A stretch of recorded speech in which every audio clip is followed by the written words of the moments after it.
আমাদের সাথে যখন কারোর কোনো মনোমালিন্য হয়, কেউ যখন আমাদেরকে ছেড়ে চলে যায়, আমরা তখন অনেক হতাশা ডিপ্রেশনে পড়ে যাই। মনে করি যে আল্লাহ আমার সাথে এটা কী হলো, হায় হায় এরকমটা আমার সাথে নাও হতে পারতো। কিন্তু আল্লাহ কি বলে জানেন? আল্লাহ বলে যে তোমাকে তারা ছেড়ে যায়নি, আমি তাদেরকে তোমার কাছ থেকে সরিয়ে নিয়েছি। কারণ তারা যে সমস্ত কথাবার্তা বলেছে সেটা তো তুমি শোনোনি, সেটা তো আমি শুনেছি। আর এইটা আমরা না বোঝার কারণেই কিন্তু অনেক হাই হাই করি, আমরা নিজের ভাগ্যকে অনেক দোষারোপ করি।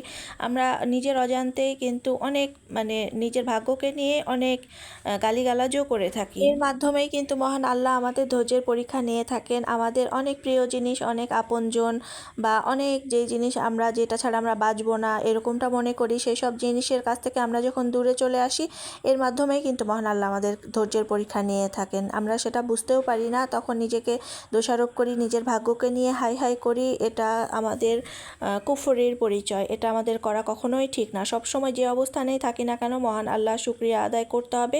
মহান আল্লাহ আমাদের জন্য যা করেন সেটা আমাদের ভালোর জন্যই করেন, এটা আমাদেরকে মাথায় রাখতে হবে সবসময়।